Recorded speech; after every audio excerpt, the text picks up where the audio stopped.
ঢাকা দক্ষিণ সিটি কর্পোরেশনের মেয়র হিসেবে ইশরাক হোসেন শপথ নেবে কিনা সেই সিদ্ধান্ত নেবে নির্বাচন কমিশন।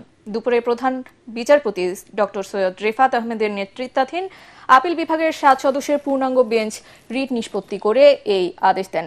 এ সময় নির্বাচন কমিশনের আইনজীবী আদালতকে বলেন, তারা গেজেট প্রকাশ করে দায়িত্ব পালন করেছেন। শপথের দায়িত্ব স্থানীয় সরকার মন্ত্রণালয়ের।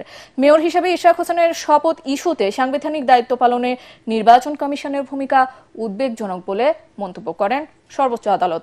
জুলাই বিপ্লবের মাধ্যমে গঠিত ইসি কিভাবে প্রমিস ভাঙল সেই প্রশ্ন আপিল বিভাগের।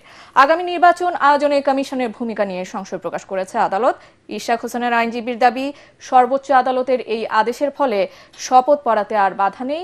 তবে রিটকারীর আইনজীবী বলেন, নির্বাচন কমিশন ইশরাক হোসেনের ব্যাপারে নিরপেক্ষতা বজায় রাখতে পারেনি। এখন তারা আপিল না করলে পরবর্তী আইনি পদক্ষেপ নেওয়া হবে।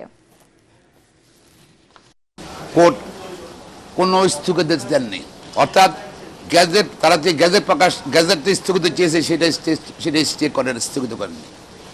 কোর্ট একটা অবজারভেশন দিয়েছে যে নির্বাচন কমিশন স্বাধীন, যেহেতু সাংবিধানিক প্রতিষ্ঠান, তারাই এবারে সিদ্ধান্ত নেবে, যাদের সিদ্ধান্ত চূড়ান্ত হবে। ইলেকশন কমিশন তার গ্যাজেট পরিবর্তন করতে পারবে না। ইলেকশন কমিশন তার গ্যাজেট পরিবর্তন করার সুযোগ নেই।